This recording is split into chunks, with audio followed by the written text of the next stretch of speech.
I hope you didn't catch that bit. A last-minute booby trap.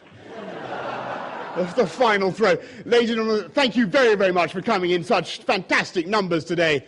And I can't believe that I'm the only person in this room who, sometimes in the last 9 months thought that I would never actually ascend that brilliant Richard Rogers, or is it Norman Foster? Norman Foster, sorry, spiral staircase into the upper carapace of this wonderful onion. And I won't use the profane term used by my distinguished predecessor in this office. Now, not that he is, by the way, yet my distinguished predecessor, because you may not know this, in spite of the holy text that I've just signed, I am not yet the mayor. No, I'm not. No, it's all right. It's all right.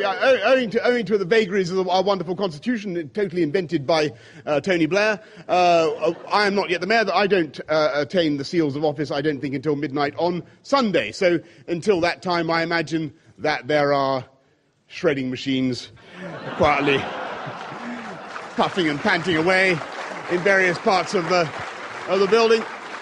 And quite right too. For the benefit of those who may have forgotten, let me remind you of some of the things that we are going to do. I was elected on a very, very clear series of manifestos, which I'm sure that many of you will have committed to heart. And the gist of it, let me just remind you, the gist of it is in housing, we are going to pursue a programme of building many more thousands, 50,000 more affordable homes, and we are going to write the protection of back garden space into the London plan, as we promised. I'm going to do that. We're going to do that. And I'm delighted to see the distinguished commissioners for the police and for transport here this morning. And we will, of course, be taking ahead the policies that we promised to pursue on transport. And we will be reforming and improving the congestion charge. And I do think it's time. That it was possible for the people of London to pay that congestion charge on account at the end of every month, don't you think? Rather than being clobbered by the most vicious fines of any regime, any civilization yet known. And we will be elaborating and developing the river traffic proposal. That's the river. I was trying to find it. We will be elaborating our proposals for river transport. We will be improving the buses, and I'm delighted that we are going to be having discussions very shortly about how to deliver the number one promise, I think something that really resonated with people across London, and that was how we're going to deal with minor crime, so-called minor crime and disorder on the buses.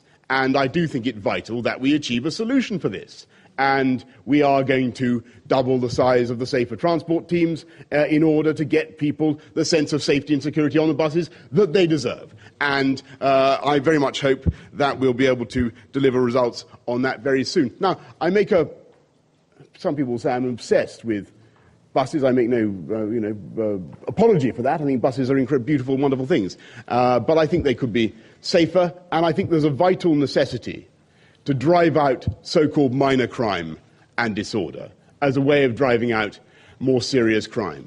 And I cannot help but remind you that last night another teenager tragically lost his life, another 15-year-old tragically lost his life to knife crime in this city. And I do think it is time that we led the fight back against this dreadful scourge that is really the tip of an iceberg of a problem that we face across London. I do think it is within the power of all of us to make a huge difference to this if we can get our policies right. I think that this problem of kids growing up without boundaries, of getting lost in tragic, catastrophic, self-destructive choices is the number one issue that we face in this city. I do think it is the job of the mayor and of me as mayor to lead the fight back against it, and that is what I want to do, and that is what I hope you'll all join me in doing. And I know that there are some doughty battlers here for the Conservative cause, and that's a great thing, and so am I. And we will have an administration that looks at taxpayer value.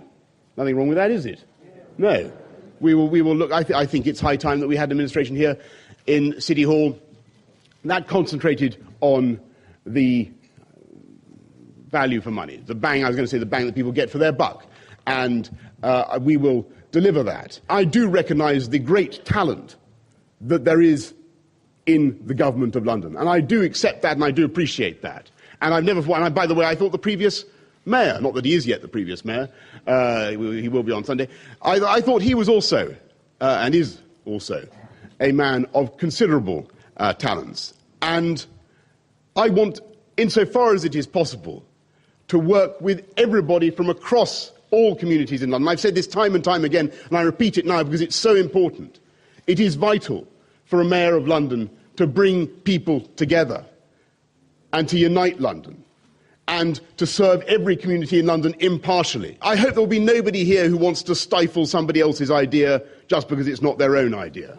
You know what I mean? I want to encourage a free flow and exchange of creative thinking about how to improve this city. And of course, if there are any dogs in the manger, which I can't believe, as I say, that there will be, then I will have those dogs humanely euthanized. And I do think that is the only solution. Now, I want to build on the achievements of this last administration, and I want us all to put aside any personal rancour, pronounced correctly, or feelings of any ideological disputes we may have. Put them aside. Let's all put them aside and work together to build on the very considerable achievements of the last Mayor of London and make sure that we create a London that is greater still.